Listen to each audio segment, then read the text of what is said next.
नमस्कार. श्री स्वामी समर्थ सर्वांना.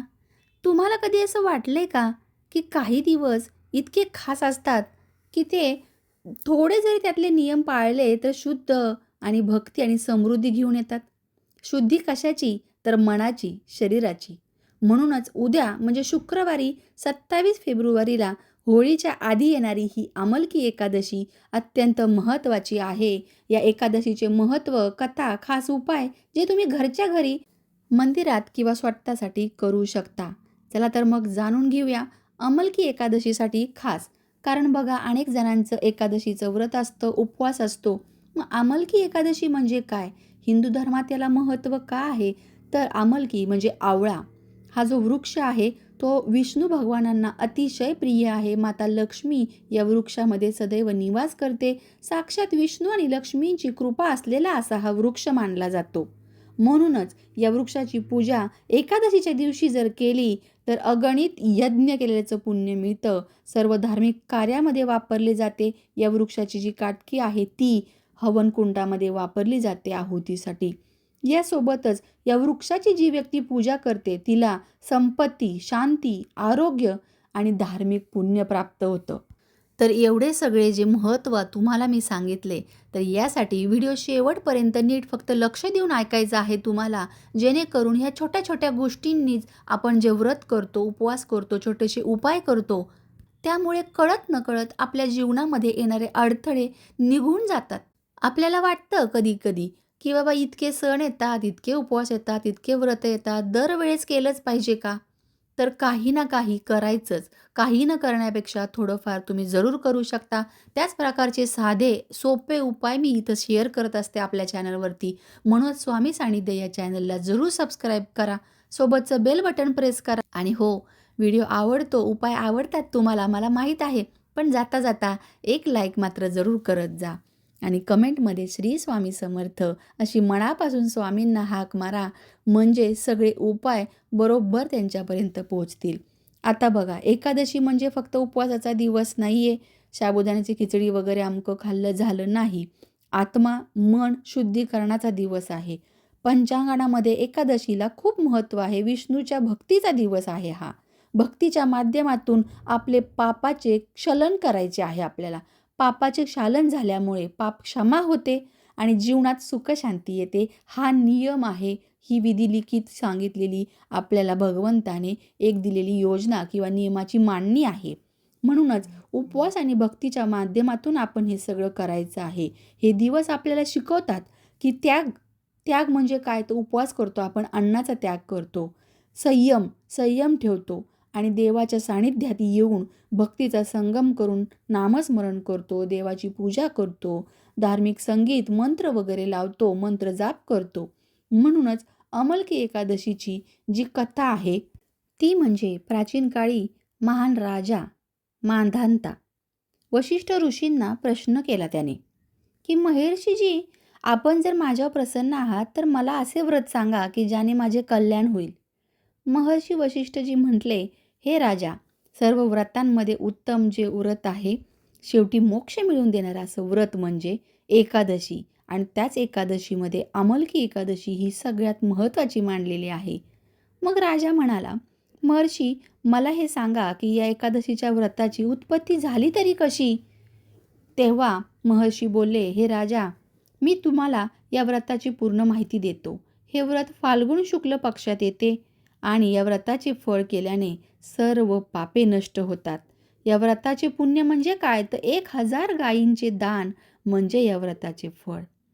आणि त्यामुळेच आमलकी म्हणजे आवळा याची उत्पत्ती भगवान विष्णूंच्या मुखातून झालेली आहे. त्यामागची एक जुनी कथा आता महर्षी राजाला सांगत आहेत, हे लक्षात घ्या. प्राचीन काळी वैदिक नावाचे नगर होते. त्या नगरात ब्राह्मण, वैश्य, क्षत्रिय, शूद्र या चारही वर्णातील लोक फार प्रसन्नपूर्वक राहत होते. नेहमीच या नगरीमध्ये वेदांचे पठण होत असे. नगरात कोणीच असा पापी, दुराचारी, नास्तिक असा कोणीच नव्हता. नगरामध्ये चैत्ररथ नावाचे चंद्रवंशी राजा जे आहेत ते राज्य करत होते. ते फार विद्वान, धार्मिक प्रवृत्तीचे होते. त्यांच्या राज्यात कोणीच गरीब नव्हते. इतकं छान सर्व काही होतं. त्या राज्याची जी प्रजा आहे ती विष्णू भक्त होती. त्यामुळे तिथे लहान मोठे सर्व व्यक्ती एकादशीला हे उपवासच करत असे. फाल्गुन शुक्ल पक्षात अमलकी नावाची एकादशी जेव्हा आली, त्या दिवशी राजा व प्रजा यांनी आनंदपूर्वक एकादशीचा उपवास केला. राजाने आपल्या प्रजेबरोबर मंदिरामध्ये कळसाची स्थापना केली. धूप दीप नैवेद्य यांनी पूजा केली. आवळा वृक्षाचे पण पूजन केले, रोपण केले आणि त्यानंतर प्रार्थना केली की माझ्या सर्व पापांचा सर्वनाश करा. आणि त्या रात्री तेथे सगळ्यांनी जागरण केले. त्याच रात्री काय झालं तर तिथे एक शिकारी आला. तो महापापी होता व दुराचारी होता. आपल्या कुटुंबाचे पालनपोषण तो शिकार करून करत असे. एकदा त्या शिकाऱ्याला खूप भूक लागली, त्यामुळे तो तिथे आला होता. आणि ती भूक लागलेली असल्यामुळे त्याला वाटले की तिथे जेवणाची काहीतरी व्यवस्था किंवा प्रसाद तरी असेल, अशा उद्देशाने तो तिथे आला. तर मंदिरात एका कोपऱ्यात बसून होता तो. त्या ठिकाणी बसून एकादशीची व्रतकथा आणि महात्म्य जे मंदिरामध्ये चालू होतं ते ऐकत होता.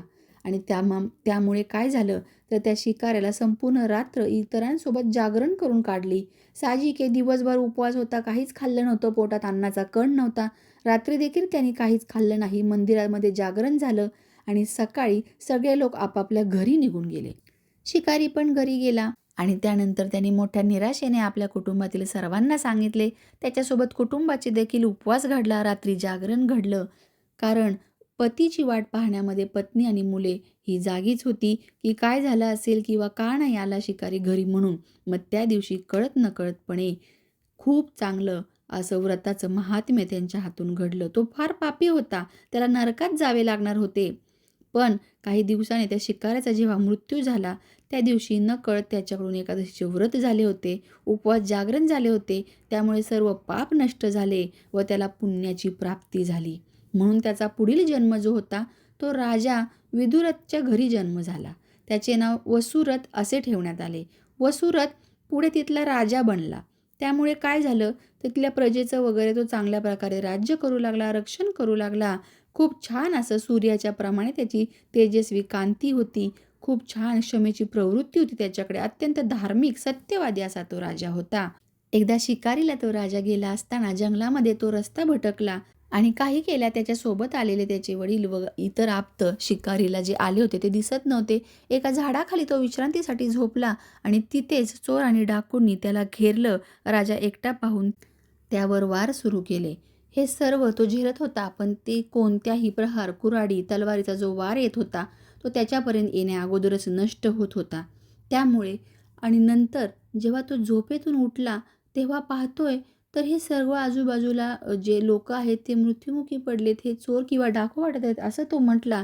म्हणजे स्वप्नामध्ये त्याला हा सगळा भयंकर प्रकार दिसला, तो प्रत्यक्षात झाला होता.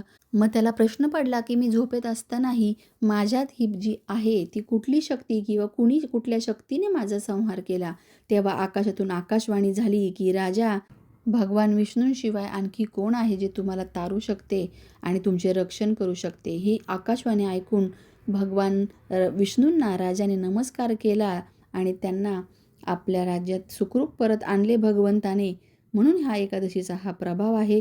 जो एकादशीचे हे व्रत करतो, कथा ऐकतो आणि तो प्रत्येक कार्यामध्ये यश प्राप्त करतो, शेवटी वैकुंठ धामाला जातो.